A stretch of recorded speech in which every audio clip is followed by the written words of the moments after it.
grosses gambas rôties sauce américaine. Voilà notre star. Bon, je dis gambas, on pourrait dire aussi crevette, parce que finalement, gambas, c'est le nom espagnol de la crevette. Elle a plusieurs caractéristiques, notre gambas. Tout d'abord, on l'a dit, elle est grosse. Alors là, je suis sur de la 10-15. 10-15, ça indique sa taille.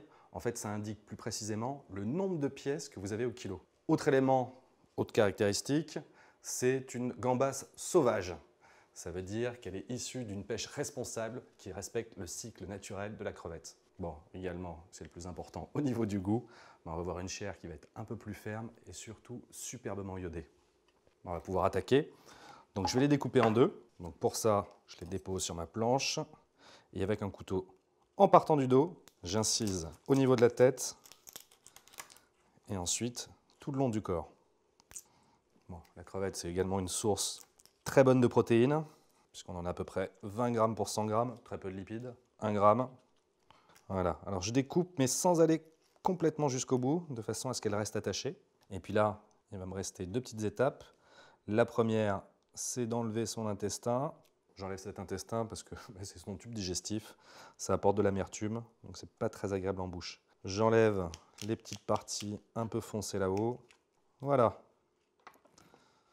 Je vais en préparer une seconde.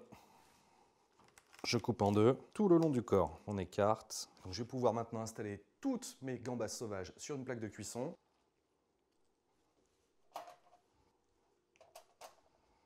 Et une petite dernière par ici. Voilà. Je vais rajouter un petit peu de beurre. Alors juste sur la chair. On n'oublie pas de mettre un petit peu de sel. Et j'enfourne sous mon grill bien chaud. Pendant que mes gambas sauvages sont en train de cuire, on a juste le temps de réaliser notre petite sauce. Donc pour ça, je vais avoir besoin d'une échalote. Je coupe les extrémités, j'enlève la première peau, je vais l'émincer le plus finement possible. Et ensuite, des petits cubes. Donc je pense que mon huile est chaude. Je mets mon échalote, un peu de sel pour faire suer. Et surtout, je remue sans cesse, je ne veux pas qu'elle colore. Je rajoute mon concentré de tomate. Alors lui aussi, on va le faire cuire. En fait, je veux qu'il caramélise légèrement. Bon, j'utilise mon nez comme radar. Encore un petit peu. Ouais, ça y est. Bon, là, c'est la partie événementielle puisque je vais rajouter le cognac et flamber. Bon, alors, surtout chez vous, on ne flambe jamais au-dessus d'une hotte. Et puis, si vous voulez éviter parce que ça vous fait un peu peur, pas de problème. À ce moment-là, vous attendez un petit peu et puis l'alcool va s'évaporer. Donc là, hop, je rajoute mon alcool et hop là! Waouh! Je vous ai dit, spectaculaire.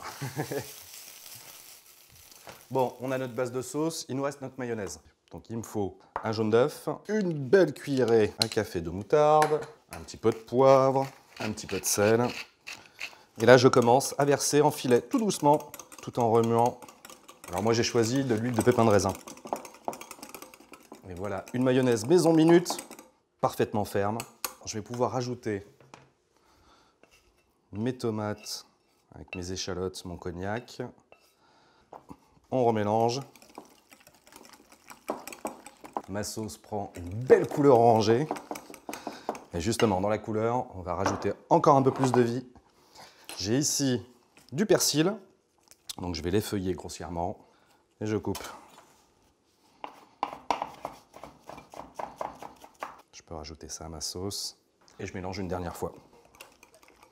Une super sauce, des super produits, mes gambas sauvages. Il ne reste plus qu'à dresser. Je sors la plaque de mon four. Elles sont splendides. On va éviter de se brûler. Voilà.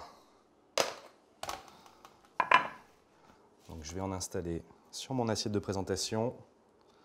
Voilà. Celle-là également. Je rajoute une belle cuillerée de ma sauce. Et voilà mes grosses gambas sauvages et leur sauce américaine. Un dernier conseil, mangez-les avec les doigts, vous verrez, c'est encore meilleur.